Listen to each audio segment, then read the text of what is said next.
Maximum एस्ट्रोलजर्स को cancer होता है। अब ये बात कोई शेयर नहीं करता। हीलर्स को कैंसर हो रहा है आजकल। अच्छा, बॉडी में एक्जिमा हो रहा है, सोरियासिस होता है।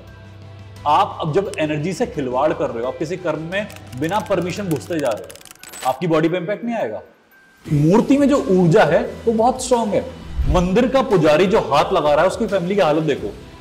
कभी किसी का अंग भंग हो जाता है, कभी उसके हाथ पैर टेढ़े हो जाते हैं, क्योंकि वो मूर्ति को साफ कर रहे हैं। उसका परिणाम जो होता है वो उसके लिए तैयार होते हैं कि देवी देवता हमें मृत्यु दे, हमें मार दे, हमें कर्म में जो मर्जी दे, हमें स्वीकार है। टैरो के अंदर जैसी जिसकी भावना वैसा उसका टैरो। जिसने यूनिवर्स को जैसे देखा वैसे उसका टैरो बन गया। राजा रानी वाला भी टैरो है। जो विच क्राफ्ट के अंदर 5 एलिमेंट का टैरो था, वो भी टैरो होता था। महाकाली टैरो भी है। महाकाली, हाँ, काली का टैरो भी है, जिसमें काली के कई सारे रूप हैं। भगवत गीता टैरो भी है। ओके।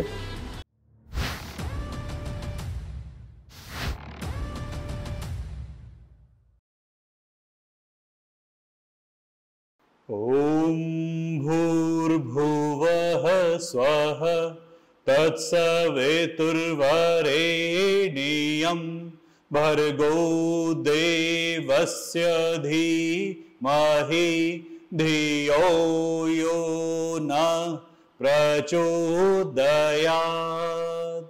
ओम शांति शांति शांति। या देवी सर्वभूतेषु शक्ति रूपेण संस्थिता नमस्तस्यै नमस्तस्यै नमस्तस्यै नमो नमः।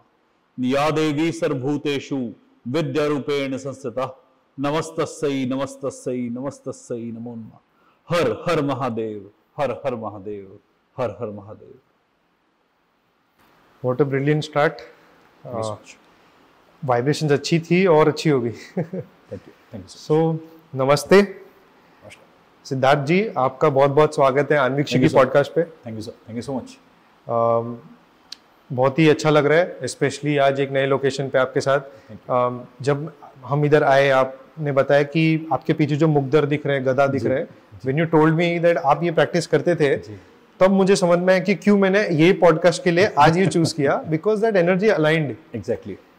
मॉर्निंग में आते हुए इवन मुझे भी बड़ा अच्छा लगा जब मैंने बाहर सुना कि कलरी सेंटर है ऊपर। हाँ, और we are going to kalari centre. तो मेरा बड़ा गहरा कनेक्शन है इंडियन मार्शल आर्ट से। इंजरीज मेरी बॉडी में रही हैं, उससे पहले मैं मार्शल आर्टिस्ट था, तो I used to practise all these things. और मेरे घर पे आज भी पूरा मेरा जिम है, तो वहाँ मुग्दर बहुत रखे हुए हैं। अच्छा। तो मैं प्रैक्टिस करता हूँ, ये मेरे लिए बहुत रिस्पेक्टेड चीज़ है। हाँ, आप आए और आपने पहले तो दंडवत प्रणाम किया है। जी जी। So let's get on to the topic. जी। जब आपके बारे में कोई भी कहता है तो सबसे पहले नाम आता है रेकी का। Recce healing, everything surrounded by it. Although सिर्फ इतना ही नहीं है, आपके बहुत सारे डेप्थ से हम उस पर आएंगे, पर मैंने एक दूसरी टाइप की हीलिंग सीखी थी when I was in 8th standard, when I was 13 और 14 इयर्स ओल्ड। और उसका बेसिक लेवल सीखा था प्राणिक हीलिंग का। ओके। और उनका वो लोनावला पुणे के बीच में कोई एक सेंटर है बहुत बड़ा, मैं जगह भूल रहा हूँ, ऑब्वियसली इतने साल हो गए, वहां पे मैंने किया था। आई थिंक, मैं अज्यूम करता हूँ कि आज भी मुझे 90% ऑफ द बेसिक टीचिंग याद है। तो पहले उधर से स्टार्ट करते हैं कि पहली बात रेकी होती क्या है और वो प्राणिक हीलिंग से कितनी डिफरेंट है। देखिए, रेकी का मतलब दो शब्दों का एक यूनियन होता है, रे और की। रे मीन्स यूनिवर्सल, की मीन्स एनर्जी। ओके। अब इसे जब हम हिंदी में कहते हैं तो जो की है हिंदी में उसे प्राण कहते हैं। ओके। रे जो यूनिवर्सल एनर्जी का रूप है उसे ऊर्जा कहते हैं। तो प्राणिक ऊर्जा एक्चुअली हिंदी का एक वर्जन ये है, जिसे हम जापानीज फॉर्म में रेकी बोलते हैं और इंडिया में से प्राणिक कहते हैं। ओके, सो रेकी जो है वो जापानीज है। रेकी वर्ड मिकाओ उसुई द्वारा कॉइन किया गया था। वो हमारे बनारस के अंदर, वाराणसी के अंदर, जैसे काशी कहते थे, वहीं 7 साल प्रैक्टिस करके जापान लेके गए थे इस विद्या को। बुद्ध का लोटस सूत्र, जिसे सधर्म पुंडरीक कहते हैं, उसके साथ ये विद्या जापान जाकर कुछ रेकी नाम से आ गई। क्योंकि प्राणिक हीलिंग का भी कुछ ऐसा ही है कि उनके जो गुरु है वो भी चाइनीज है, and he came to India and develop this. हमारे पास में बहुत सारे ऐसे गुरु हैं, जैसे फिलीपींस में आप सुनते हैं। हाँ। फिलीपींस में काफी फेमस है ये प्राणिक ऊर्जा, और वहां पर काफी सारे लेवल प्रैक्टिस होती है। आपके पास थाईलैंड में, मलेशिया के अंदर प्रैक्टिस होती है, वहां रेकी नाम से भी है, वहां प्राणिक नाम से भी है। तो डिफरेंट डिफरेंट कंट्रीज के अंदर जब लोग लेके गए इस चीज को, एक्चुअली गढ़ क्या था? काशी, भोलेनाथ की नगरी काशी था इसका गढ़। हम अथर्ववेद के अंदर ये सारी विद्याएं पढ़ते हैं और अथर्ववेद के अंदर प्रॉपर मेंशन है इन विद्याओं के बारे में। ओके। जब मैं रेकी पढ़ाता हूं अपने स्टूडेंट्स को, तो रेकी लेवल 1 का जो सिलेबस है उसके अंदर अथर्ववेद की फोटोग्राफ्स भी देता हूं, ताकि उनको पता लगे कि कहां से कॉइन हुआ है, किस श्लोक से लिया गया है, किस वर्सेस से कोट करा गया है। तो आपके पास ये जो वर्ड एक ही चलता हुआ आ रहा है ना, ये एक्चुअली इंडियनाइज वर्ड है, इसे प्राणिक ऊर्जा ही कहते हैं। क्योंकि रेकी कोई भी कहता है तो बड़ा इंडियन ही साउंड होता है। मुझे तो रिसेंटली समझ में आया आपके पहले के वीडियोस देख के कि ये जापानीज है। जी जी जी, मैक्सिमम लोग कहते हैं कि ये जापानीज ही था और इंडियन से कोई लेना देना नहीं है इसका। कई लोगों ने ऐसा हम पे डाउट करा कि आप ये झूठ बोल रहे हो, ऐसा कह रहे हो, पर जब मैंने उनको रेफर करा कि आप एक बार बिकाउसुई के नोट्स देखो, जापान में कोट करो और वहां के लोगों से पूछो, तो समझ में आया उनको कि रूट्स इंडियन ही है। ओके जी। सो प्राणिक जैसे हमने बात की, उससे वो कितना डिफरेंट है? देखिए, काम करने का सिर्फ तरीका डिफरेंट है। ओके। बाकी सारी विधा बिल्कुल सिमिलर है। सो ये भी ऑरा हीलिंग है? बिल्कुल ऑरा हीलिंग है। हमारे पंचकोश होते हैं, जितनी हम हीलिंग डालते हैं वो शरीर तक पहुंचाने के लिए हमें पहले कोश में डालनी पड़ती है। अगर आप किसी को टच करके हीलिंग करते हैं तो बॉडी फील करती है। हाँ जी। और बॉडी से पहले हमारे पास, अगर हम टच भी कर दें तो एक माइक्रो डिस्टेंस होता है। हाँ। वो माइक्रो डिस्टेंस हमारा आवरण होता है, उसे ऑरा कहते हैं। वो 4 इंच से लेके सैकड़ों किलोमीटर का हो सकता है। ये मैंने समझा था जी। मेरे ट्रेनिंग में। तो हमारा ऑरा ही होता है जिसमें हम पहले हीलिंग भेजते हैं। अगर हम किसी से कोई कनेक्शन एस्टेब्लिश करते हैं तो ऑरा के थ्रू होता है। पहले ऑरा ने हिंड्रेंस कर दी तो बॉडी तो रिपेल करेगी, और ऑरा ने एक्सेप्टेंस कर ली तो बॉडी एक्सेप्ट कर ही लेगी। ओके। ये सेम चीज मैंने ये समझी थी कि जो उनके गुरु होते थे उनके सैकड़ों किलोमीटर दूर है, और जो हम नए नए थे वो हमारा टेस्ट करके बताते देखो आपका इधर तक ही है। Exactly. कुछ 5-10 इंच जी लंबा। और फिर हमें उन्होंने और एक चीज सिखाई थी कि आप जब मंत्र पढ़ते हैं जी तो धीरे धीरे बड़ा हो रहा है, और हम सब है ना 20-25 फीट दूर जा चुके थे ऑलरेडी फील करते एग्जैक्टली। होता क्या है कि जब भी आप किसी मंत्र को, तंत्र को, यंत्र को उपभोग में लाते हैं तो उससे आपका ऑरा एनहांस होता ही होता है। मनसा मंत्र, वाचा मंत्र का एक और बाहर वाला रूप, कर्मणा यंत्र। तो तंत्र अगर कहें तो वो बहुत अंदर का, कई लोग तंत्र को मनसा से कनेक्ट करते हैं। मंत्र वाचा पे आता है, कर्मणा पे यंत्र आता है।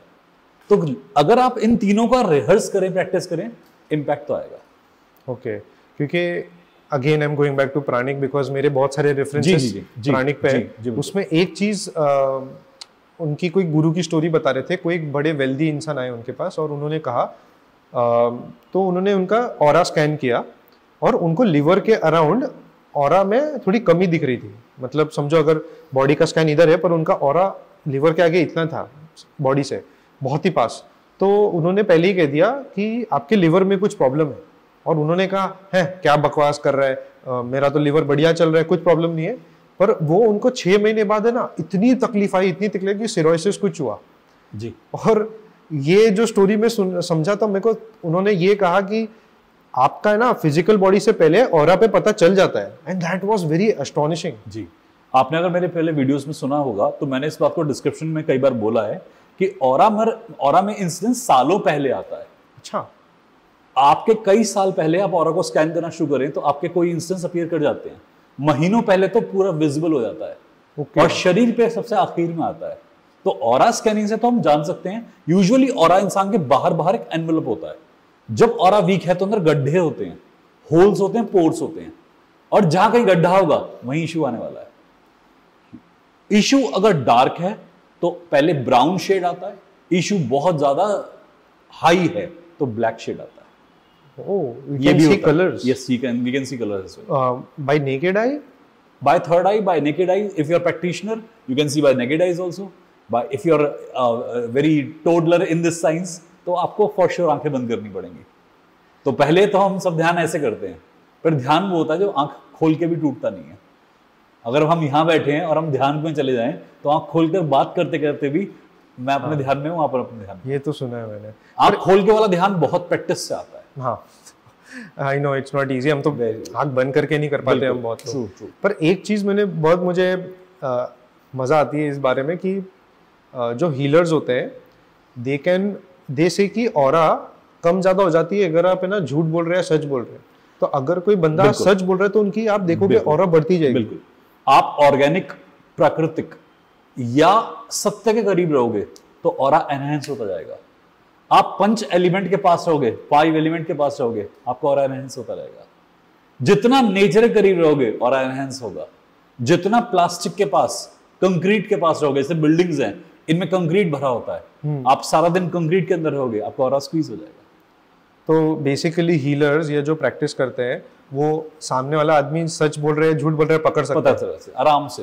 उसकी सोच भी, उसकी आने वाली सोच भी, वो 10 स्टेप बाद क्या करने वाला है हम पता लगा लेते हैं। बहुत बार मेरे पास क्लाइंट आते हैं, बहुत अनकंफर्टेबल हो जाते हैं इस बात से, क्योंकि हमें पता होता है, मैंने क्लाइंट के बैठने से पहले बोल दिया चेयर को इस डायरेक्शन कर लेना। क्लाइंट ने कहा कि बकवास कर रहा है, वो वहीं बैठ गया, ऊपर से कोई चीज गिरी और सिर पे लगी उसके। ओके तो कई बार हमें दिखने वाली चीजें दिख जाती हैं कि अच्छा ये होने वाला है, बस यू कैन पिन पॉइंट क्या कि कुछ ऐसा गिरने वाला था वो आप बता नहीं सकते थे? बता सकते थे। ओके। और कई बार हमने अपने स्टूडेंट्स को बताया है भविष्यवाणी में कि हाँ ये होने वाला है, बच लेना।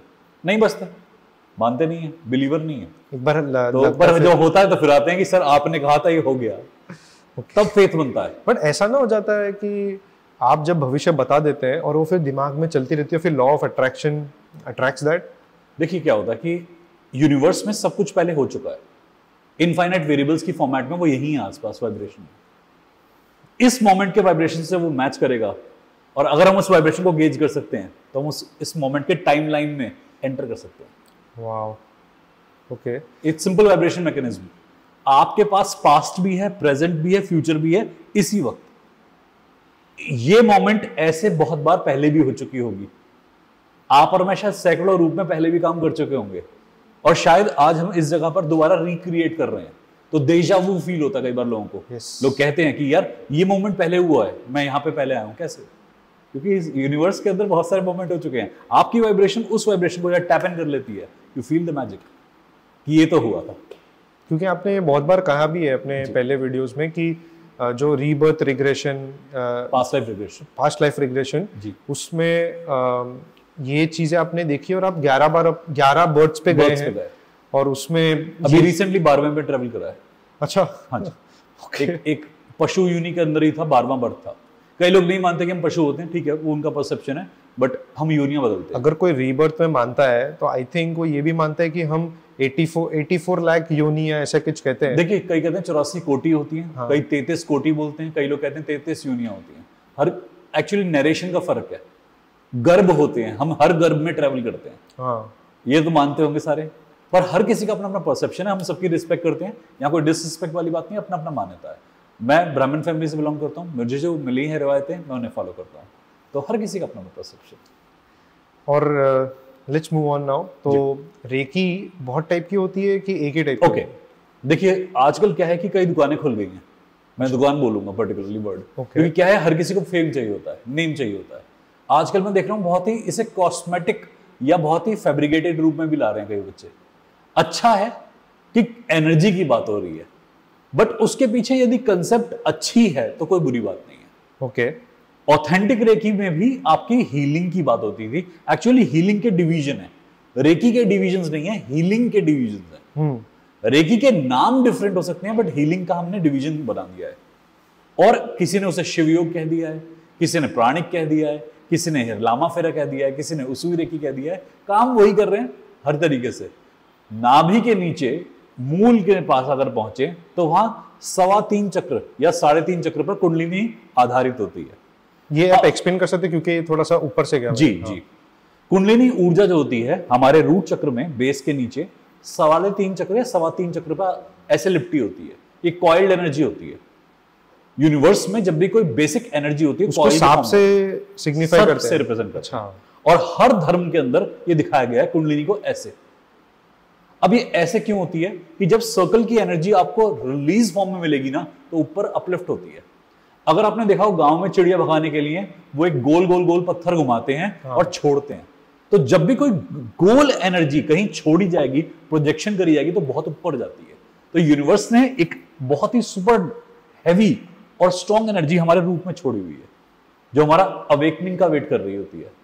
और जब अवेकनिंग के लिए हम प्रोसेस कर लेते हैं, डिसिप्लिन कर लेते हैं, तो यहां से वो शूट अप होती है और वो सहस्त्रार पे जाके रिलीज होती है, यूनिवर्स से मिल जाती है। तो हम ग्राउंड से यूनिवर्स से कनेक्ट हो जाते हैं, ग्राउंड से होते होते यूनिवर्स की तरफ। क्योंकि आपने चक्रास भी कहा था, मुझे तो 7 चक्र के बारे में पता था, बट आपने कहा कि 14 है। देखिए क्या है कि 14 चक्र सिस्टम क्या होता है, 7 ऊपर 7 नीचे हैं, तो 72,000 नाड़ियां होती हैं बॉडी में। वो बॉडी के अंदर भी होती हैं और बाहर भी होती हैं। ट्रेडिशनल चाइनीज मेडिसिन में से डेंटियन कहा जाता है, डेंटियन या एनर्जी मेरिडियंस कहा गया है। ओके। हमारे नाड़ी शास्त्र में से नाड़ियां बोलते हैं। आपने देखा होगा कि वैद्य जो होते हैं वो यहां पर नाड़ी पकड़ते हैं, यहां पर नाड़ी पकड़ते हैं। ये 2 जगह पर कोई नाड़ी यहां पर प्रोजेक्शन में आता है। कोई अंगूठे के पास कहता है, कोई छोटी उंगली के पास बोलता है। तो ये भी नाड़ी शास्त्र है कि आप कोई पॉइंट पर आप टैपिंग सुन रहे हैं, वात पित्त कफ। अब कई लोग इसे भी कह देते हैं कि वात पित्त कफ, वो अपना अपना विधा है, उन्होंने क्या स्टडी किया उनके ऊपर डिपेंडेंट है। बट हमारी बॉडी के अंदर नाड़ी सिस्टम बहुत इंपॉर्टेंट है, क्योंकि वहां से एनर्जी फ्लो करती है। ओके। रेकी हो चाहे हीलिंग कंसेप्ट, वो फ्लो ऑफ एनर्जी के बारे में बात कर रही है। नाम कोई सा भी हो, पाइप के अंदर सही एनर्जी जाएगी बॉडी के अंदर तो हमें एनर्जेटिक ही फील होगा। धीरे धीरे हमारे लाइफस्टाइल से, हमारे बिलीफ सिस्टम से एनर्जी वीक हो जाती है। हीलिंग के अंदर हम उसे रिप्लेनिश कर देते हैं। That's all. वो ऐसा कहते हैं ना कि वो चक्र एंटी क्लॉकवाइज घूम रहा है तो वो एनर्जी रिलीज कर रहा है, क्लॉकवाइज घूमता है तो अंदर आता है। देखिए क्या होता है कि मूवमेंट ऑफ चक्र है क्या, साइक्लिक मूवमेंट। कुछ पॉइंट्स हमारे पास में जो हमेशा एक साइक्लिक मूवमेंट करते हैं। हाँ। हमेशा वो मूव करते हैं। अब मूवमेंट किस टाइप की हो सकती है, या तो क्लॉकवाइज या anti clockwise, depending upon food, lifestyle, कैसा भी आप जी रहे हैं। अब वो एंटी क्लॉकवाइज को करेगा जो एनर्जी को एब्जॉर्ब नहीं कर रहा, रिलीज कर रहा है बॉडी से। क्लॉकवाइज घूमता है तो एनर्जी को एब्जॉर्ब भी प्रॉपर करता है, रिलीज भी प्रॉपर करता है। इनटेक और एग्जॉस्ट दोनों बराबर वर्क करते हैं। इसलिए तो मतलब प्राणी हीलिंग की जब कर रहा था तब उन्होंने कहा था कि इसलिए हम हाई नहीं बोलते हैं।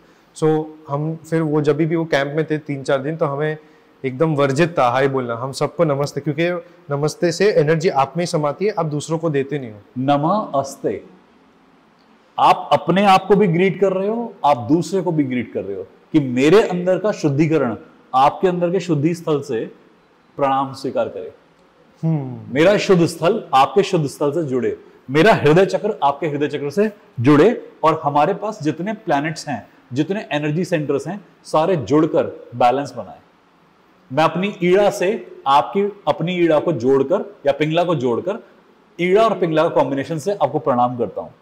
मैं अपने सुषमन से आपके सुषमन को प्रणाम करता हूं। ये भी इसके कंसेप्ट है। Just amazing, just amazing. Yes, Indian हमारा कंसेप्ट बहुत अमेजिंग है। एक चीज थी प्राणी हीलिंग में जो आप बार बार मेडिटेशन और हीलिंग को जोड़ते हैं जी। तो ये जो प्राणी हीलिंग में भी एक ट्विन हार्ट मेडिटेशन करके बोलते थे, जिसमें एक हार्ट हमारा खुद का होता है और एक अर्थ होता है। ऐसा चीज कुछ है रेकी में भी? शिव और शक्ति। ओके। शिव और शक्ति में जो शक्ति है प्रकृति है, शिव पुरुष है। प्रकृति की शक्ति यहां पर होती है हमारे मूल में, वो हमारी फिजिकल एम्बॉडीमेंट को दिखाती है। शिव हमारी स्पिरिचुअल एम्बॉडीमेंट को दिखाते हैं। तो एक हार्ट यहां पर होता है, इस हार्ट की एनर्जी रेज होते थे यहां पे आती है, और दूसरी एनर्जी यहां पर वेट कर रही होती है। तो आपकी शक्ति उठकर आती है जो पर शिव से मिलती है। कहानी वही है। तो आप उसको शिव शक्ति मेडिटेशन कहते हैं? मैं उसे सिर्फ एक एनर्जी मेडिटेशन कहता हूं, क्योंकि इसके कई रूप हैं।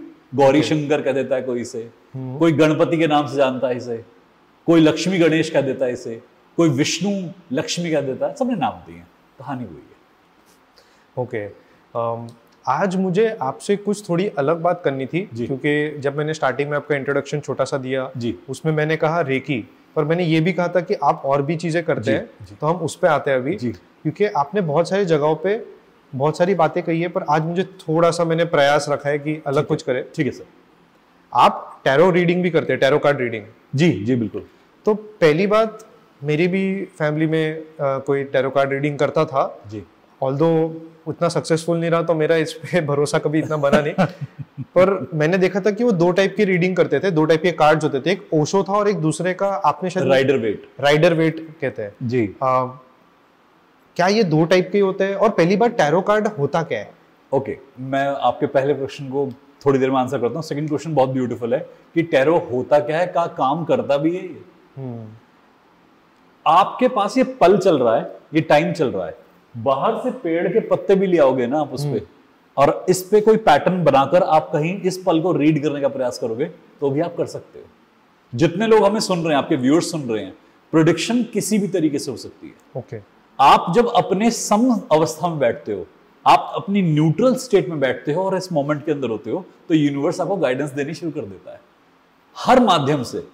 टैरो क्या था? एक रिप्रेजेंटेशन था जो किसी ने इंट्यूटिवली डिजाइन करा अपने ध्यान में जाकर।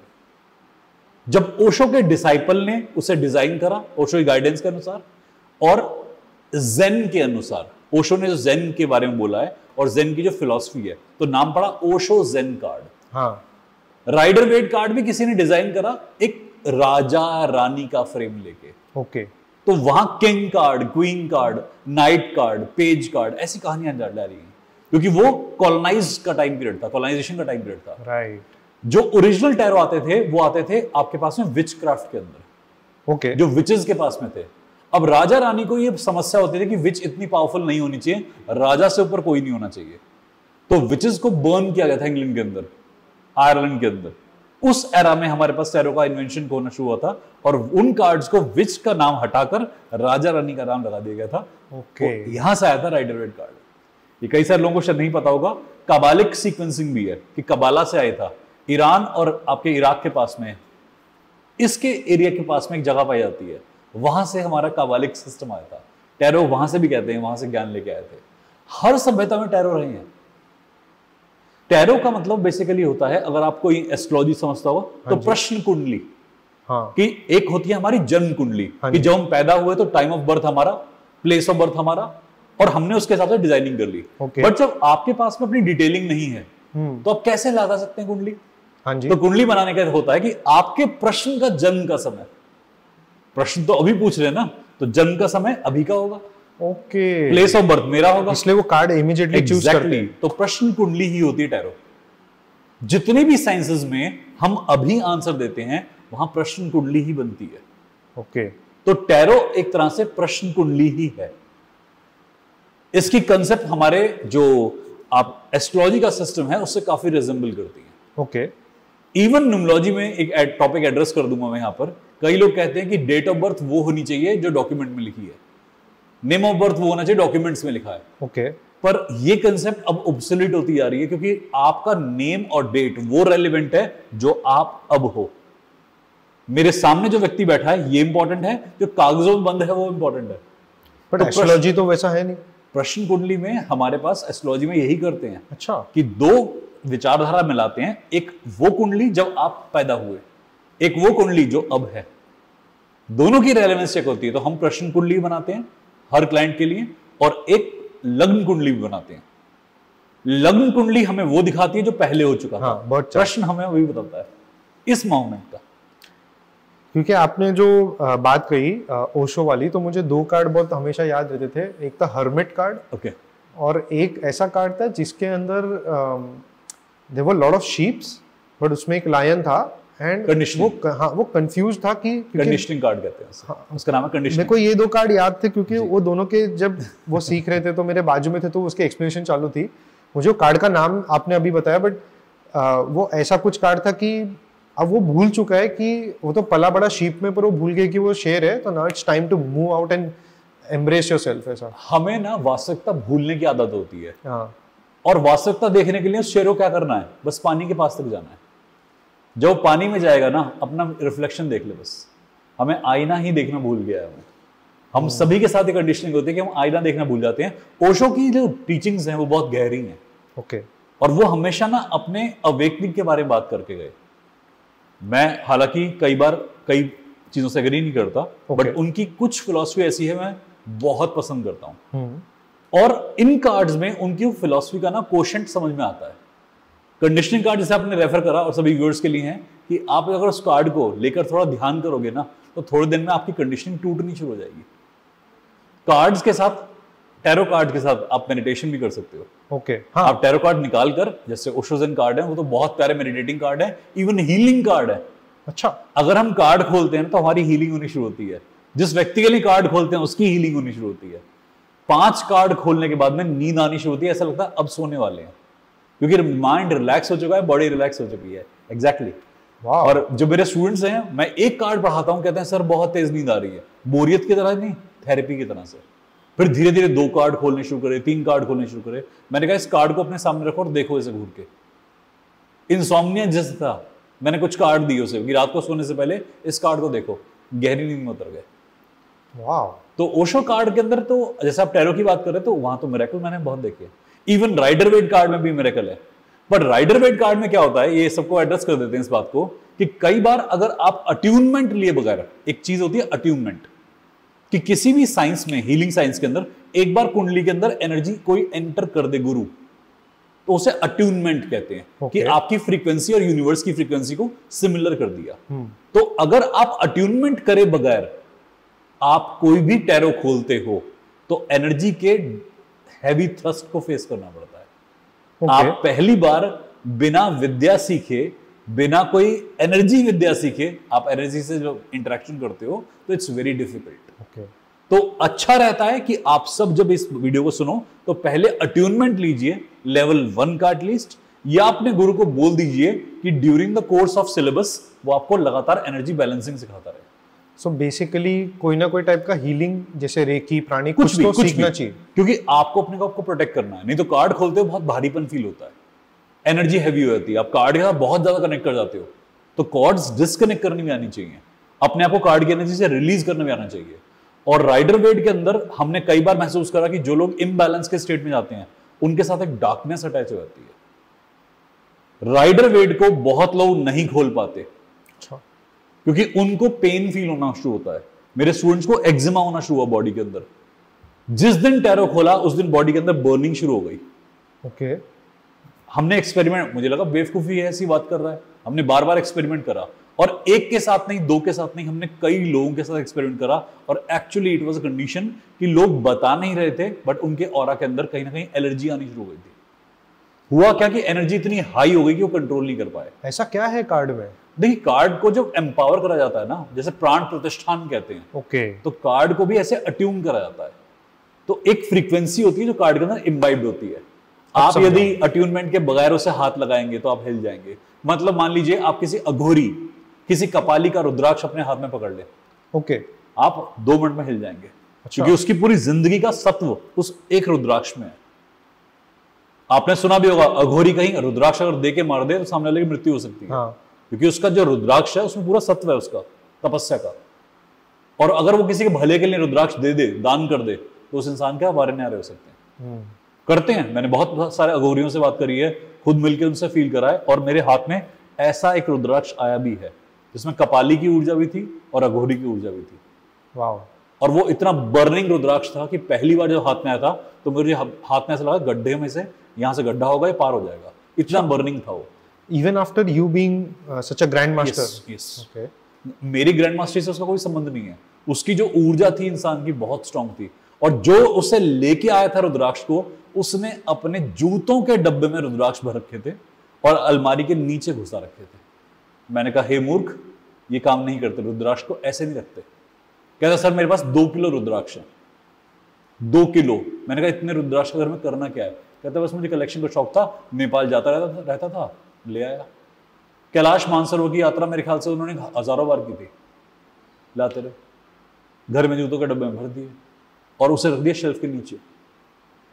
और फिर कह रहे हैं घर के अंदर एनर्जी बहुत बाउंस कर रही है। तो ऐसे ही हमारे पास टैरो के अंदर भी एनर्जी होती है जो आपके अंदर भरी होती है बहुत बार। अब आप टैरो जब खोलते जाएंगे वो एनर्जी आपसे एक्सचेंज हो रही है। आपको टैरो के बाद मुक्त भी होना होता है। हाँ। जब हम इवन एस्ट्रोलॉजिकल कार्ड खोलते हैं तो भी सेम हालत होती है। मेरे पास में केस आया था कि मेरे स्टूडेंट ने बिना परमिशन, हम एस्ट्रोलॉजिकल चार्ट से परमिशन लेते हैं। ओके। मैं तो लेता हूं इवन बिफोर टैरो? हाँ, मैं परमिशन लेता हूं कि क्या मैं आपको ओपन कर सकता हूं, क्योंकि एनर्जी हीलिंग से पहले आपने मेरे वीडियोस में सुना भी होगा। हाँ। कि मैं किसी क्लाइंट को एकदम ऐसा नहीं कि पैसे दो बैठो, मैं कभी नहीं ऐसे लेता। एनर्जी से गाइडेंस आएगी तो क्लाइंट मैं लूंगा, नहीं तो मैं क्लाइंट को ड्रॉप कर दूंगा। क्लाइंट चाहे जितना मर्जी सुपीरियर हो, जितना मर्जी पैसा ऑफर करे, हार्डली मेक्स अ डिफरेंस, क्योंकि परमिशन लेनी होती है। अब अगर हम टैरो से या चार्ट से परमिशन नहीं लेते तो कई बार एनर्जी फंस जाती है। मेरे स्टूडेंट ने गलती करी इस बात पे कि उसने पैसे ले लिए क्लाइंट से, शायद 41,000 रुपीज चार्ट ओपनिंग के। पैसे अच्छे खासे थे, लालच में फंस गया। अब जैसे ही चार्ट ओपन करा, उस चार्ट में था कोई एनर्जी का क्राइसिस। एस्ट्रोलॉजिकल चार्ट की बात कर रहा हूं। उसने रीड करना शुरू करा, चार्ट की जो एनर्जी वहां पर होल्डेड थी उसके घर में उसे डेली दिखाई देना शुरू हुई। ओके। वो रात को घूम रहा है घर में, वो एनर्जी घूम रही है, वो फील हो रही है उसे फील हो रही है। Okay. और वो चार्ट ओपनिंग के बाद स्टार्ट हुई, उसे समझ में आ गया, चार्ट खोलते ही कुछ तो आया इसमें से, समझदार था, अब उसे हटाना नहीं आता। हाँ। तो फिर मुझे कांटेक्ट करा उसने कि सर अभी हटवाओ। तो मैंने कहा पहले आपने बुलाई क्यों, पहले बताओ। कहता पैसे बहुत ज्यादा थे, घर में पैसे की दिक्कत चल रही थी। लॉजिक है। तो फिर कुछ डिसिप्लिन बताया गया, जैसे एनर्जी रिलीज करनी होती बताया गया, उसे इवन अपना घर भी छोड़ना पड़ा। वो एनर्जी इतनी स्ट्रांग थी कि वो जाके राजी नहीं होती थी। तो जितने व्यूअर्स सुन रहे हैं इस बात को, प्लीज ढंग से समझिए इस बात को कि तो टैरो कार्ड जितने अनस्टेबल क्यों है? हाँ जी, टैरो कार्ड जितने अनस्टेबल क्यों? अनस्टेबल नहीं है, एक विद्या है जो कि बहुत पावरफुल है। ओके। जैसे तप है। बट एस्ट्रोलॉजी में हम ऐसा नहीं सुनते कभी। सुनते हैं, बिल्कुल सुनते हैं। मैक्सिमम एस्ट्रोलॉजर्स को कैंसर होता है। अब ये बात कोई शेयर नहीं करता। हीलर्स को कैंसर हो रहा है आजकल। अच्छा। बॉडी में एक्जिमा हो रहा है, सोरियासिस होता है। आप अब जब एनर्जी से खिलवाड़ कर रहे हो, आप किसी कर्म में बिना परमिशन घुसते जा रहे हो, आपकी बॉडी पे इंपैक्ट नहीं आएगा। आपने तपस्या नहीं करी, आपने डिसिप्लिन नहीं दिया, आपने कोई एक डिसिप्लिन को डेली जीव नहीं करा या जीवन नहीं करा, यार जिया नहीं, आप घुसते चले गए एनर्जी के अंदर क्योंकि आपका मन कर रहा था। देवी देवताओं की मूर्ति को साउथ इंडिया में हाथ लगाना आज भी वर्जित है। पंडित बोल देता है कि तुम्हारा कुल का नाश हो जाएगा अगर हाथ लगा लिया तो, क्योंकि मूर्ति में जो ऊर्जा है वो बहुत स्ट्रांग है। मंदिर का पुजारी जो हाथ लगा रहा है उसकी फैमिली की हालत देखो, कभी किसी का अंग भंग हो जाता है, कभी उसके हाथ पैर टेढ़े हो जाते हैं, क्योंकि वो मूर्ति को साफ कर रहे हैं। उसका परिणाम जो होता है वो उसके लिए तैयार होते हैं कि देवी देवता हमें मृत्यु दे, हमें मार दे, हमें कर्म में जो मर्जी दे, हमें स्वीकार है। अगर साउथ इंडिया के लोग यहां सुन पा रहे हैं मुझे, तो आप जानते हैं कि मैं किस बारे में बात कर रहा हूं। और ये जो हमारे नॉर्मल मंदिर होते हैं उसमें हमेशा एक ऊपर वो एक रीजन ये कहते हैं कि वो जो पिरामिड बना है ऊपर वो अपने कैलाश पर्वत का रिजेम्बलेंस के लिए। पर जब मैं प्राणी हीलिंग भी कर रहा था तो उसमें हमें जानबूझ के या तो गोम्बज में या तो एक पिरामिड के नीचे बिठाया जाता था, क्योंकि वो कहते हैं कि इससे ना एम्पलीफाई हो जाती है एनर्जी। आपने एक चीज देखी होगी हमारे यहाँ पर योग के अंदर, हम ये मुद्रा लेते हैं पहले। हाँ, ये पिरामिड तो बन रहा है, हम ये करते हैं। तो पिरामिड का राज क्या है? एनर्जी है। यूनिवर्स से आप एनर्जी को गेन कर रहे हो, बॉडी में सप्लाई कर रहे हो। शेप, द स्ट्रक्चर, जिसका सीक्रेट है वही है। 3 स्ट्रक्चर हमारे पास यूनिवर्स में सबसे प्रेशियस होते हैं, एक ट्रायंगल, सर्कल, स्क्वायर। ट्रायंगल का 3D वर्जन पिरामिड है, सर्कल का 3D वर्जन स्फीयर है, स्क्वायर का 3D वर्जन एक रेक्टेंगल या 3D हमारा स्क्वायर है। क्यूब क्या देते हैं? क्यूब। हाँ जी। आप अपने ऑरा को लॉक करने के लिए इन तीनों का यूज करते हो। कोई पिरामिड में ऑरा लॉक करता है, कोई स्फीयर में ऑरा लॉक करता है, कोई क्यूब में ऑरा लॉक करता है। इवन क्रिस्टल्स का जो डिजाइन होता है वो थोड़ा सा या तो सिलेंड्रिकल भी होता है और उसमें सर्कल भी आ गया, उसमें ऊपर कोन भी आ गया। आपका जो श्री यंत्र है उसके अंदर भी तीनों डिजाइन तो है। श्री यंत्र का बेस देखो, श्री यंत्र का टाइप देखो। हमारे जितने भी कहीं भी कोई मंडल बनते हैं, कोई स्ट्रक्चर्स बनते हैं, उनमें तीनों स्ट्रक्चर होते हैं। इवन टैरो के अंदर कई कार्ड्स के अंदर आप ये तीनों स्ट्रक्चर देखोगे। ये शिव को, शक्ति को, ब्रह्मा, विष्णु, महेश को भी दिखाते हैं। मैंने ये भी सुना है कि बच्चे लोग जो पढ़ाई कर रहे हैं, स्पेशली बोर्ड एग्जाम्स के आजू बाजू में, तो वो एक ना कार्डबोर्ड का पिरामिड बना ले ऊपर और वो लटका दे अपने ऊपर। तो ये बिना किसी के गाइडेंस के भी ठीक है कि नहीं? इम्बैलेंस हो जाता है बहुत बार। हमारे पास में कई जगह सेंटर्स ऐसे हैं जो पिरामिड दे देते हैं। बिना मेडिटेशन के पिरामिड के नीचे बैठने का कोई पर्पस नहीं। ओके। अगर आप मेडिटेशन करते हैं और पिरामिड के नीचे बैठते हैं, प्लस ग्राउंडिंग करके एक्सेस ऑफ एनर्जी को भी रिलीज करना है। ध्यान से समझिएगा इस बात को, और सभी व्यूअर्स भी समझिएगा। अपने अंदर उतनी ऊर्जा रखनी है जितनी उपयुक्त है। आप अगर खाते हैं तो आप एक्सक्रीट भी करते हैं। हर वक्त खाना आप स्टोर नहीं करते, ज्यादा खाओगे तो मोटे हो जाओगे। एग्जैक्टली, मोटे भी हो जाएंगे और आपको कॉन्स्टिपेशन हो सकता है, आपको बदहजमी हो सकती है, बहुत बीमारियां हो सकती है। अगर आपने उस एनर्जी को रिलीज नहीं करा तो अब आपकी बॉडी के अंदर वो हार्म करेगी। That can cause even cancer. Okay. जब आप लगातार एनर्जी इंटरेक्शन में आते हैं, जैसे कोई एक्सरे टेक्नीशियन है, वो लगातार वेव्स के इंटरेक्शन में आता है, तो बॉडी में कैंसर सेल डेवलपमेंट फास्ट हो जाता है। तो हर महीने सैंपलिंग जाती है, हर हॉस्पिटल में एक्सरे डिपार्टमेंट के अंदर हर महीने सैंपलिंग जाती है। ऐसे ही जब हम एनर्जी से इंटरेक्ट करते हैं, टैरो से इंटरेक्ट करते हैं, तो आपको पहले अपनी ग्राउंडिंग करनी चाहिए और अपने ऑरा स्कैन भी कराने चाहिए दूसरों से कि मुझे स्कैन करके देखो कहीं मैं हैवी तो नहीं हो रहा एनर्जी में। और थोड़े दिन के लिए एनर्जी डिटॉक्स पे भी जाना चाहिए। कि कुछ दिनों के लिए, जैसे अभी हमारे पास होलाष्टक आता है, होली से 8 दिन पहले होलाष्टक कहते हैं। ओके। हम डिटॉक्स में चले जाते हैं, ना मैं गाइडेंस देता, ना मैं रीडिंग करता, ना चार्ट स्कैनिंग करता, वो 8 दिन डिटॉक्स के होते हैं। तो हर साल होलाष्टक पे ना मैं मेडिटेशन कराता, ना मैं हीलिंग करता, मैं छुट्टी पे होता हूँ। 8 दिन गहरे ध्यान में होता हूँ, 8 दिन के बाद अपना ध्यान से बाहर आने ही वाला है। बिल्कुल। तो होली पे हमारा होलाष्टक आएगा, उससे पहले मैं ध्यान में चला जाऊंगा। तो डिटॉक्स करना भी बहुत जरूरी है हीलर्स के लिए। हर वक्त नहीं आपको हीलिंग करनी होती। जैसे अमावस्या आती है, अभी हमारे पास शिवरात्रि आएगी, महाशिवरात्रि आएगी, मैं डिटॉक्स पे होता हूँ। ओके। वो ऐसे टाइम पीरियड है जब आपको एनर्जी फालतू नहीं एब्जॉर्ब करनी, आपकी एनर्जी ऑलरेडी हाई हो रखी है, आपको रिलीज करना है, आपको एंजॉय करना है उस चीज को। ये ग्रहण से भी कुछ लेना देना है? बिल्कुल, क्योंकि दादी अभी भी कहती है कि बाहर मत निकलो। जबकि हम तो सिर्फ बोलते हैं अरे सूतक है, खाना नहीं खाएंगे, समझ में आता है, बाहर भी ना निकले। बिल्कुल। वो प्रेग्नेंट लेडी का तो समझ में आ गया एक बार का। पर देखिए क्या है कि इसमें ना कई सारे कंसेप्ट जुड़ जाते हैं कि आपकी एनर्जी उस कॉस्मोस की सही नहीं है, तो when the Cosmos is not acting good, you should not be entering into everything. पर ये तो एक नॉर्मल चीज है, राइट? ओवरलैप करना, why is it called not acting good? Okay, आपको ऐसा जब तक लगता है ना कि यत पिंड तत् ब्रह्मांड नहीं होता, तब तक ये सब कुछ है। यत पिंड तत् ब्रह्मांड होता है। ये क्या होता है बता? जो मैक्रोस्कोप में होता है वो माइक्रोस्कोप में होता है, जो कॉस्मोस में होता है वो बॉडी में भी होता है। ग्रहण खाली एक फिनोमेना नहीं है जो अर्थ, मून या सन का फिनोमेना है। हम भूल जाते हैं कि हम अर्थ ये पे बॉडी, रहते हैं। एग्जैक्टली बॉडी भी वही है। मून इमोशन है, सन एनर्जी है, अर्थ आपके अंदर का जितना पदार्थ है वो है।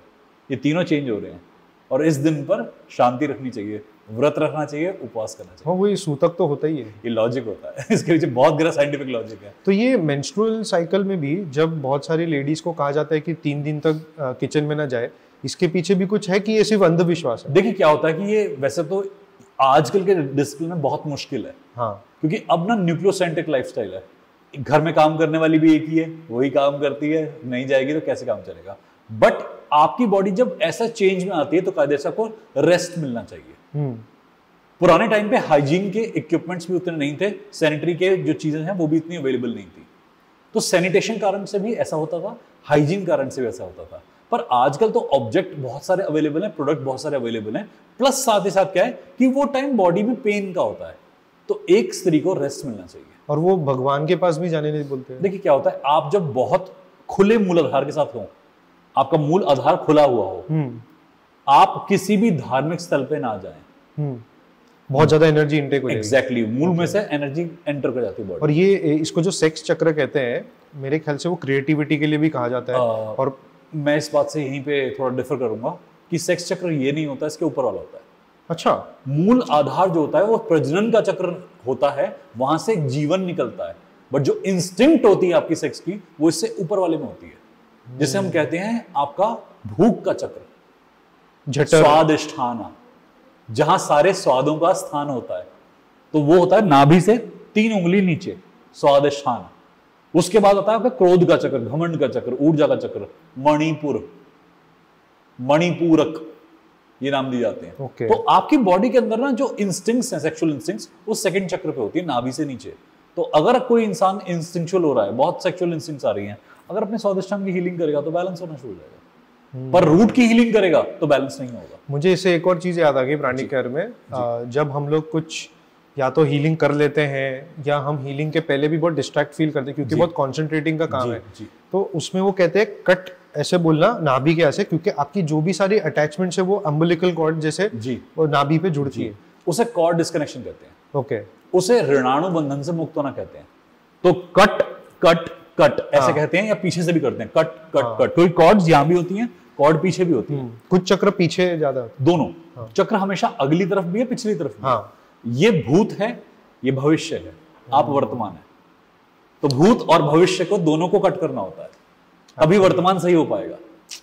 और इसको इंग्लिश में कहे तो प्रेजेंट, तो हम प्रेजेंट है, बी इज इन प्रेजेंट। और प्रेजेंट का मतलब गिफ्ट भी होता है। एग्जैक्टली, तो हम गिफ्ट है। Exactly, you have the gifted thing within you.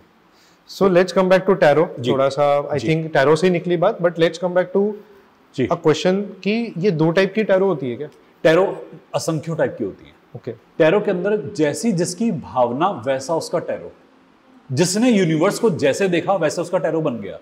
Raja Rani वाला भी टैरो है, जो विच क्राफ्ट के अंदर 5 एलिमेंट का टैरो था, वो भी टैरो होता था। महाकाली टैरो भी है। महाकाली, हाँ, काली का टैरो भी है जिसमें काली के कई सारे रूप हैं। भगवत गीता टैरो भी है। ओके, ऐसे ऐसे टैरो, मतलब उसमें भगवत गीता की स्टोरीज के फोटोज है। वहां कृष्ण को अर्जुन जब समझ रहे हैं और अर्जुन को कृष्ण जब उपदेश दे रहे हैं, वो भी है सीक्वेंस में। वाह। तो आपको गाइडेंस मिलती है श्लोक के माध्यम से और बहुत एक्यूरेट है। अभी रिसेंटली मैं ऋषिकेश में अपने कुछ हर साल स्टूडेंट्स को रिट्रीट पे लेके जाता हूँ। ओके। मैं और मेरी वाइफ कोमल भारद्वाज, हम दोनों जाते हैं रिट्रीट्स पे, तो हम ट्रेन करते हैं उन्हें हीलिंग में। तो इस बार बच्चे टैरो भी लेके आए थे, कहते सर चलो लेट अस ओपन टैरो। मैंने पहली बार भगवत गीता का टैरो ओपन किया था, बट इतना ब्यूटीफुल, इतना करेक्ट प्रेडिक्शन निकल के आया कि कहने की बात नहीं थी। इवन मैंने पहली बार हाथ लगाया काली टैरो को इस बार अक्टूबर में, दिसंबर में, मेरे ख्याल से दिसंबर में मैं पहली बार हाथ लगाया और एकदम एक्यूरेट प्रेडिक्शन। तो मुझे बड़ा मजा आया कि ये टैरो कितना पावरफुल है। टैरो के अंदर आपका जैसा भाव होता है वैसे उसकी एनर्जी होती है।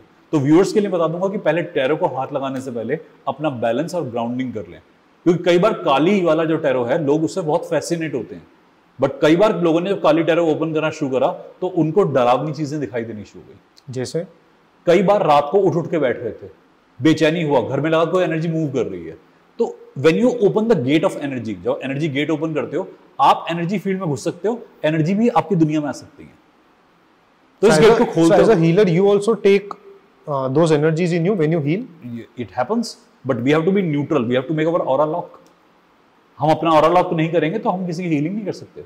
हमें पहले अपना ऑरा लॉक करना होता है ताकि हमारी इच्छाएं किसी और के अंदर ना जाएं और किसी और की इच्छाएं मेरे अंदर ना आ जाएं, नहीं तो वो सम्मोहन हो जाएगा। हिप्नोसिस कहते हैं उसे।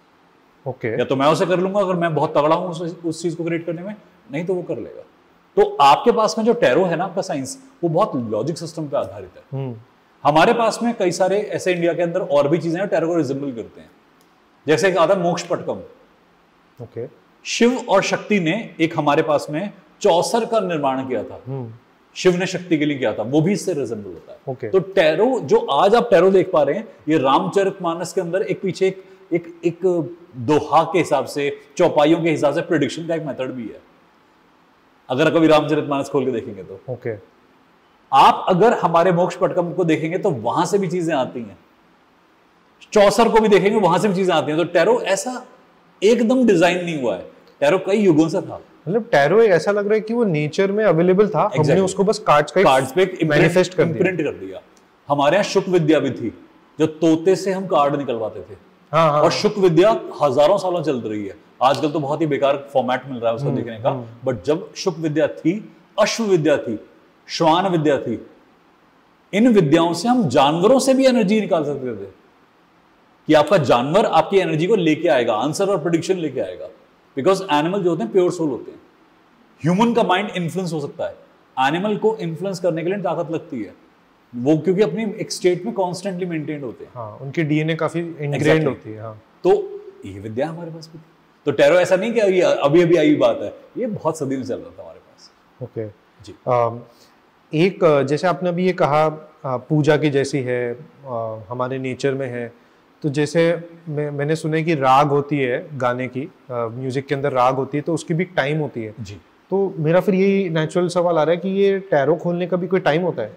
पत्री देखने का, टैरो खोलने का, न्यूमरोलॉजी करने का मेरे हिसाब से टाइम फिक्स है कि सूर्यास्त के बाद हमें कभी टैरो नहीं ओपन करना चाहिए। अच्छा। ये जितनी भी विद्याएं हैं ना, ये सूर्य उदय के बाद करनी चाहिए, सूर्यास्त के बाद इनको प्रैक्टिस नहीं करना चाहिए। और क्या होता है अगर नॉक्टर्नल एनर्जी एक्टिवेट हो जाती है? What do you सन, उसमें होता क्या है कि आपके अंदर तामसिक ऊर्जा बढ़ जाती है जब सूर्य नहीं है। तो अब ये डार्क एलिमेंट भी कैप्चर करते हैं, वो आपके डार्क एलिमेंट से एडहेर हो जाता है, एसोसिएट हो जाता है। तो मेरे हिसाब से जब आपका सूर्यास्त हो जाए तो टैरो की रीडिंग नहीं होनी चाहिए, प्रेडिक्शंस नहीं होनी चाहिए। ओके। किसी को पढ़ना है पढ़ सकता है, बट ज्यादा कनेक्शन एस्टेब्लिश ना करे। ओके। और फिर आ जाते हैं मेरे जो एक मुझे बहुत इंटरेस्टिंग लगता है और आई थिंक व्यूअर्स को भी लगता है, थोड़े से जो आपने एक्सोर्सिज्म वाली बातें कही थी पर मुझे उसमें से एक मूवी का ध्यान आता है, भूल भुलैया। अच्छा। जिसमें वो विद्या बालन का कैरेक्टर था, मंजुलिका वाला। ओके। उसके अंदर दिखाते कि वो मेंटल इशू है, पर अब जब उसको आपने सुपरनेचुरल एलिमेंट हटा दिया, चलो हमने मान लिया मूवी का सस्पेंस ये था कि उसने मेंटली इफेक्ट हो गया, पर वो मूवी में ये भी दिखाते हैं कि वो कभी बंगाल नहीं गई, कभी कोई बंगाली इन्फ्लुएंस से नहीं आई पास में, पर वो बहुत ही प्योर बंगाली बात कर रही होती है। जी जी। तो ये आपने हीलिंग की होगी ऐसे लोगों की? देखिए, पहले ये समझना जरूरी है कि ऐसी एनर्जी क्रिएट कैसे होती है। इंसान जब जीता है ना, और जब प्रबल इच्छाओं के साथ जीता है, बहुत ज्यादा इच्छाएं होती हैं, तो उसकी वाइब्रेशन क्रिएट होती है। अब मान लीजिए उसकी मृत्यु हो गई किसी कारणवश, और उसकी इच्छाएं असीमित थी, शरीर शांत हो गया, वाइब्रेशन शांत नहीं हुई। ओके। अब वो वाइब्रेशन में लैंग्वेज भी है, इन्फ्लुएंस भी है, इच्छाएं भी हैं, फ्यूचर भी है, प्रेजेंट भी है, पास्ट भी है। तो जब इसे शरीर चाहिए बस कि उसे प्रेजेंट करने के लिए एक एम्बॉडीमेंट करना है, तो जिस भी सेल्फ के साथ अपनी वाइब्रेशन को इन सिंक कर देगा, वहां पर सारी गुण, सारे कैरेक्टर लेके चला जाएगा। ओके। तो यहां लैंग्वेज भी होती है, यहां माइंडसेट भी होता है, यहां मेमोरीज भी होती हैं, और यहां मल्टीपल जोन भी होते हैं, फ्रेगमेंट्स भी होते हैं इसके अंदर। ओके। तो आपने जो रेफरेंस लिया पर्टिकुलर पॉइंट का, वो रेफरेंस वही है कि एनर्जी शांत नहीं हुई थी, अब वो किसी और के अंदर आकर अपनी बात कन्वे कर रही थी। तो ये एक तरीके से तो वही हो गया कि आत्मा आ गई। आत्मा कह देते हैं या ऊर्जा कह देते हैं। देखिए, आत्मा कभी आ नहीं सकती। आत्मा निश्चल है, निर्मल है, वो निष्काम है, वो सिर्फ एक शरीर में लेसन लेने आती है, उसके बाद चली जाती है। आत्मा के ऊपर कोई मेमोरी नहीं होती। तो कई बार लोग कहते हैं सर आत्मा का पास्ट लाइफ रिग्रेशन होता है। ये मूर्खतापूर्ण स्टेटमेंट है। ओके। हमारी आत्मा के साथ एक माइक्रो बॉडी होती है जिसे हम सूक्ष्म शरीर कहते हैं।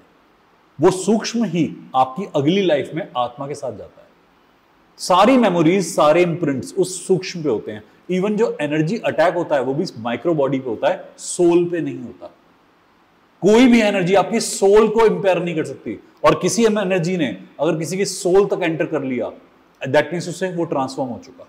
ओके। क्योंकि सोल अगर ट्रांसफॉर्म हो गई तो अब वो वापस कभी नहीं आ सकती।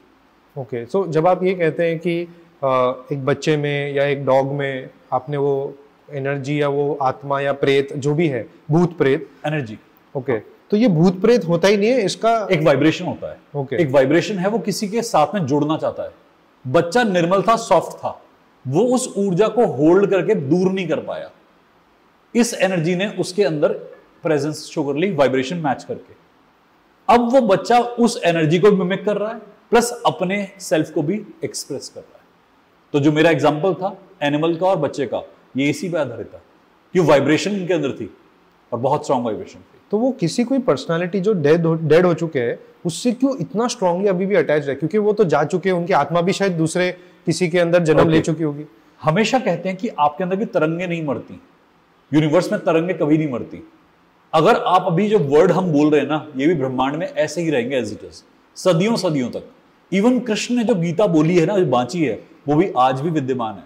अगर उन वाइब्रेशन को हम कैप्चर कर लें किसी मेथड से, तो आज भी हम सुन सकते हैं कृष्ण के डायलॉग्स को exactly and as it is. तो ये जो हमारे पास ये जो वाइब्रेशन थ्योरी है ना, ये बहुत सफल थ्योरी है। लोग हालांकि इसे स्वीकारते नहीं, बहुत बार नकारते हैं, बट जो थ्योरी के लिए आते हैं, थेरेपी के लिए आते हैं, तो फिर समझते हैं। आप अपनी वाइब्रेशन को हाई कर दो, एग्जॉस्ट में आप पे काम ही नहीं करेगा। मेरे पास कई बार लोग आए एक्सरसाइज कराने की, हमारी बॉडी से ऊर्जा बाहर निकाल दीजिए। मैंने सिर्फ उनको मेडिटेशन में बिठाया। मेडिटेशन में उनको बस इतना कहा कि आप मेडिटेशन स्टेट को छोड़ना मत, चाहे कुछ भी हो जाए। अंदर से मन करेगा कि नाखूनों से खाल को चीड़ दें, क्योंकि वो एनर्जी अंदर से आपको हर्ट करना चाहेगी। आप अपने हाथों को यहां से मत हिलने देना, अपने हाथों को बिल्कुल यहीं कंट्रोल करके रखना। जब उन्होंने ये डिसिप्लिन फॉलो किया, कुछ देर बाद वो बेहोश पाए गए, और जब उठे वापस तो एनर्जी बॉडी से बाहर जा चुकी थी। वाइब्रेशन बॉडी के अंदर एंटर करती है, एग्जिट करती है, इसी थ्योरी के हिसाब से। वो एंटर करती है, कोई रीजन होता है, वो एग्जिट करती है, कोई रीजन होता है। वो नॉन रीजनिंग के आधार पर कभी कोई काम नहीं करते। जैसे मैं कई आपको एनर्जी के कुछ एग्जांपल और क्रिएट करके देता हूं, कुछ एनर्जी के पर्सपेक्टिव। आज ही सुबह मेरे पास एक केस आया, और आज का वो केस था कि मुझे कहा गया घर में 15-16 लोगों को कैंसर है। 15-16 लोगों को कैंसर है, और शायद उन्होंने कहा मेरे को भी गिनती याद नहीं है, शायद गिनती से ऊपर भी हो सकती है। okay. मैंने कहा कि ये शायद 30 तक काउंटिंग जा रही होगी, बट इट्स मोर देन 30। और घर के अंदर 5 लोगों ने सुसाइड करा है, और कैंसर घर के बहुत सारे लोगों में है। मैंने उनके चार्ट्स मंगाए हैं, एस्ट्रोलॉजिकल चार्ट्स मंगाए ताकि मैं रीड करूं पैटर्न को। और मुझे बताया गया इस बात के बारे में कि ये घर में कैंसर से डेथ भी हुई है। ओके। मेरे मुंह से पहला वर्ड निकला, गाइडेंस के थ्रू निकला, कि श्राप है घर में। अब ये मेरे लिए फर्स्ट, आपने अभी ये मुझे याद दिलाया तो मेरी बात आई, इस पॉइंट से ही याद आया कि आज का ही इवेंट है और आज सुबह मैंने इस लेडी का चार्ट रीड करा है और पूरे चार्ट के अंदर वो पूरा एक सीक्वेंस था। जो लोग सुन रहे हैं उनके लिए बहुत फैसिनेटिंग होगा, क्योंकि मैं आज का एग्जांपल आपसे शेयर कर रहा हूं। हमारे पास में एनर्जी हमें मिलती है। मेरे पास एक वीडियो आया था किसी कैंसर के पेशेंट का, हम कैंसर में काम करते हैं, कैंसर स्पेशलिस्ट में, दुनिया भर से मेरे पास कैंसर के पेशेंट आते हैं। पहले वो वीडियो भेजते हैं, फोटो भेजते हैं, हम ऑरा स्कैन करते हैं, परमिशन लेते हैं। अगर परमिशन मिल गई एनर्जी की तो हम हीलिंग स्टार्ट करते हैं। पहले चार्ट स्कैनिंग करते हैं, एस्ट्रोलॉजिकली समझ लेते हैं कर्म क्या है, फिर हम हीलिंग करते हैं। हाँ जी। तो उन्होंने अब मुझसे अपना एक वीडियो शेयर किया, किसी लेडी ने, बॉडी गली हुई थी, बॉडी का ये पार्ट था, यहां का पार्ट था और बॉडी ऐसे फ्लेक्स में उतर रही थी। ओके। एक श्राप होता है गल गल के मरेगा। हाँ, कोई ऐसे बोल देता है। और एग्जैक्टली वो ऑरा देखते ही मुझे यही श्राप मेरे सामने अपीयर करा और मैंने हाथ जोड़ लिए। मैं कहा इसका काम तो मैं भी नहीं कर पाऊंगा, क्योंकि ये श्राप ना किसी औरत ने दिया हुआ है, गाइडेंस आती है, दिखता है। मैं किसी महिला का श्राप है और बहुत तेज श्राप है, ये श्राप तो ओवर करा के ही जाएगा। मैं अगर मैंने हीलिंग भी करी तो हीलिंग के बाद ये शरीर शांत हो जाएगा, मतलब बचा नहीं सकते हैं। क्योंकि हीलिंग भी शांति देती है। हाँ। या तो लिविंग में शांति देगी या रिलीज करके शांति देगी, शांति तो देगी। तो मैंने उनकी फैमिली को अनाउंस कर दिया कि ऐसा होगा। तो फैमिली ने कहा कि तड़प रहे हैं कई महीनों से, ये खुद कह रहे हैं कि मुझे मुक्ति चाहिए। तो कहते हैं अगर आपको ये पॉसिबल लग रहा है कि इनकी मुक्ति भी हो सकती है तो प्लीज कर दीजिए। फैमिली ने खुद कहा कि मुझे अब ये काम करवाना है। मैंने कहा मैं गाइडेंस से पूछता हूँ आगे, वो गाइडेंस का अभी हमने वेट कर रहे हैं टाइम का, गाइडेंस हमें क्या गाइडेंस देती है, एनर्जी क्या बोलती है, तो हम वो सब कुछ का वेट करते हैं। बट मेरे पास ऐसे ऐसे केसेस आते हैं जहां एनर्जी का इतना सुपर इंपैक्ट दिखता है कि हमें भी एनर्जी नहीं होती है। ये कैसे हो गया? छोटे छोटे बच्चों के चार्ट आए घर के अंदर कि बच्चे को एक सर्जरी के थ्रू गुजरना पड़ा, कुछ नहीं था, खेलते खेलते चोट लगी, सर्जरी के लिए गया, पूरा केस बिगाड़ दिया डॉक्टर ने, गलत सर्जरी कर दी, पार्ट कोई करना था ठीक, कोई यहां और खोल बैठा। अचानक से खेलता वो बच्चा अब एक पूरा एक गिनिया पिग बन चुका है। डे बाय डे कुछ ना कुछ हो रहा है उसके साथ में। उसके फादर का कॉल मेरे पास आया, और ये इंडिया की नहीं बता रहा हूं, अच्छा, ये अमेरिका की बता रहा हूं, जो बेस्ट हॉस्पिटल है वर्ल्ड का। इंडियन अमेरिकन था ये, इंडिया से गए हुए लोग जो अमेरिका में सेटल्ड है, मैं उनका केस बता रहा हूं आपको। और पहला केस भी जो तंत्र वाला है वो भी मैं आपको फॉरेन सेटल बता रहा हूं। लोग कहते हैं कि इंडिया में ही काम होता है तुम्हारे पास में, विदेशों में भूत क्यों नहीं आते? मैं बता रहा हूँ, अब तो हम इतने देखते हैं हॉरर मूवीज होते हैं। लोग कहते हैं कि इंडिया में तुम्हारे पास सब कुछ होता है। वर्ल्ड का सेकंड बेस्ट हॉस्पिटल है जहां बच्चे के साथ एक ब्लंडर हुआ है। मेरे पास केस आया, मैंने कहा आप क्या चाहते हो? कहते बच्चे को बचा लो कुछ भी करके। मैंने एक काम करो, मशीन की रीडिंग्स हो रही थी, बच्चे के सामने एक रीडिंग थी, मुझे कहा कि इस वैल्यू को 40 है, 100 होना चाहिए। मैं कितने टाइम में हो सकती है 100? कहते डॉक्टर कह रहे हैं 2 हफ्ते में हो जाएगी। मैं कहा मशीन को देखो। मैंने यहां से हीलिंग करनी शुरू करी, विद इन 4 सेकंड्स 100 थी वैल्यू। Oh my God. वो क्या थी 100? कोई स्टैटिक वैल्यू होता है मशीन का, मेडिकल टर्म की एक वैल्यू है, उससे 100 स्टैटिक में होना चाहिए। मैंने समझा उस बात को, पहले मैंने ऊर्जा से कनेक्शन लिया, परमिशन ली, मैंने कर सकता हूं। मैंने कहा कभी क्योंकि पेरेंट्स को हीलिंग पे भरोसा नहीं था, वो हीलिंग पे डाउट कर रहे थे कि बच्चे में काला जादू बोला गया है, ब्लैक मैजिक बोला गया, ये बोला गया। मैं कहा अगर काला जादू है तो मैं काम नहीं कर पाऊंगा ना, अगर काला जादू है तो ये वर्क नहीं हो सकता ना। मैंने फीस भी नहीं ली थी उनसे तब तक। ओके। तब तक फीस भी नहीं थी। मैं मशीन को देखते रहो, अगर ये काम हो जाए अभी के अभी तो बिलीव हो जाएगा ना। कहते सर मिरेकल होगा। मैंने हीलिंग करा, मशीन 100 पे थी, बच्चा हैप्पी था, बच्चे के चेहरे पे लाल रंग आना शुरू हो गया। बच्चा 2 दिन के लिए इतना खुश था। फिर डॉक्टर ने एक और ब्लंडर करा, उसके टांके लगाए थे, वो टांके खुल गए, यहां से सारा का सारा वो सामान पूरा फ्लूइड पूरा लीक होना शुरू हो गया। ओके। और बच्चा 2 साल की उम्र का है। 2 साल? और कह रहे हैं प्लास्टिक सर्जरी करनी पड़ेगी उसका पेट ठीक करने के लिए। मैंने फिर से हीलिंग से रिक्वेस्ट करी, मैं कहा प्लीज इसे हेल्प करनी है। 2 दिन के अंदर बच्चे की हीलिंग शुरू हो गई। कहते टांके हील हो रहे हैं सर अब एकदम से, एनर्जी गूज़बम्स हो रही है। एग्जैक्टली। हम ये चीज देखते हैं। मेरे मोबाइल में उस बच्चे की फोटो है, मैं परमिशन नहीं है मुझे शेयर करने की, मैं शेयर नहीं कर पाऊंगा क्योंकि एथिक इश्यूज होते हैं हमारे पास में, बट आपको मैं पर्सनली दिखा सकता हूं। आप उस बच्चे की चेहरा देखोगे ना, हमारे सब हीलर टीम का आंसू आ गए थे कि क्या हो रहा है इस बच्चे के साथ में। और आज उसने एक और केस सुनाता हूं आपको शायद बहुत अच्छा लगेगा। एक बच्ची ने अपने जीजा जी के लिए हमसे हीलिंग ली कि उन्हें कैंसर होने वाला है और शायद वो जाने वाले हैं। कि सर अगर कुछ हो सकता है तो बचा लीजिए। अच्छा, हुआ नहीं था कैंसर? कैंसर हो चुका है, बॉडी गल चुकी है, जाने वाले हैं। ओके। डॉक्टर ने भी हाथ खड़े कर दिए हैं और हमसे कहा कि सर कुछ हो सकता है तो देख लीजिए, अगर बच जाए तो ठीक है, नहीं तो मुक्ति हो जाएगी शांति से। मैं बेटा देखता हूं। रात के शायद 1 बजे उसका टेक्स्ट आया कि जिया जी को हॉस्पिटल एडमिट किया हुआ है, वेंटिलेटर पे हैं, सांस नहीं ले पा रहे। मैं जाग रहा था, कुछ काम कर रहा था, मैंने टेक्स्ट देख लिया बाई चांस, बहुत सारे टेक्स्ट आते हैं, मैं देख नहीं पाता। मैंने देखा, मैंने एनर्जी से सिर्फ रिक्वेस्ट करी, ये फैमिली मिरेकल चाहती है, अगर आपको ठीक लगे ना तो एक बार मिरेकल कर दो। अगली मॉर्निंग में जीजा जी ने फोटो खिंचवा के ऐसे मुझे भेजी है, आईसीयू के बेड पे, without mask, without ventilator support, and he was okay. Doctor saying miracle हुआ है। ये रात को जिस कंडीशन में आए थे, सुबह उस कंडीशन में नहीं है। अब वो बच्ची मेरा वीडियो सुन रही होगी यहाँ पर, वो देखेगी इन चीजों को। भरोसा होता है लोगों का। कैंसर का 4th स्टेज का पेशेंट है। मैंने खुद कहा था बेटा बहुत थिन लाइन है, आप हीलिंग में पैसा खर्च करना चाहते हो? कहती सर पूरा फेथ है आप पे। मैं फेथ है तो है। आई थिंक फेथ होना भी बहुत इंपॉर्टेंट, बहुत बड़ी बात है। आपका एक्सेप्टेंस और आपका सरेंडर मैजिक करता है। लोग समझते हैं मैजिक है, ये आपका एक्सेप्टेंस और सरेंडर है। लोग डाउट करते हैं, रिजल्ट नहीं आता, लोग बिलीव करते हैं, रिजल्ट आता है। तो सेल्फ बिलीफ इतना बड़ा क्वालिटी है किसी का भी। देखिए सेल्फ बिलीफ क्या था, आप यूनिवर्स को अटैच कर लेते हैं ना, यूनिवर्स बिलीफ पे ही तो है। मनसा वाचा कर्मणा एक ही स्तर पे खड़े हो गए ना, तो मैजिक तो होगा। ब्रिलियंट। एंड आई थिंक मैं इतना भी गूज़बम्प भी फील कर रहा हूँ कि अभी वो एनर्जीज मैं भी थोड़ी सी आई एम नॉट जोकिंग, मैं एक्चुअली थोड़ा सा शेकन नहीं बोलूंगा, but I am feeling this good vibes, you know, and I think we should end on a high. And इसके साथ मतलब I don't think so it could be a better ending than this. बिल्कुल। एक बात और कहना चाहूंगा अपने सभी व्यूअर्स से, बहुत लोग हमें कांटेक्ट करते हैं, बहुत लोग परेशान होते हैं। मैं बस इतना कहना चाहूंगा, एक फेथ रखना। लोग हमें कह देते हैं कि सर हमने आपको रिक्वेस्ट भेजी थी हीलिंग के लिए, आपने अटेंड नहीं करी।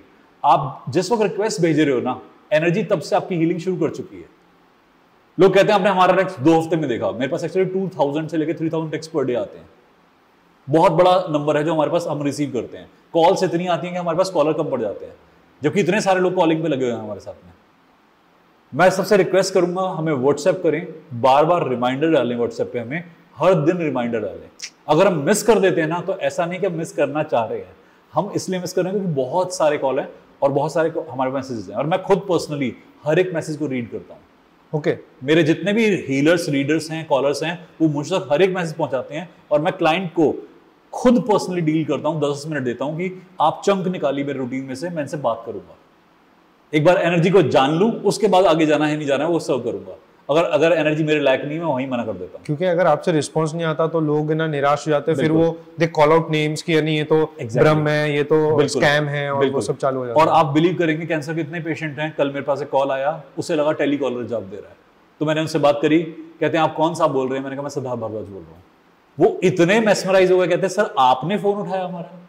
उनके लिए इतनी बड़ी बात थी, वो भरोसा ही बहुत था कि सर अगर आपने फोन उठा लिया ना मैं ठीक हो जाऊंगा।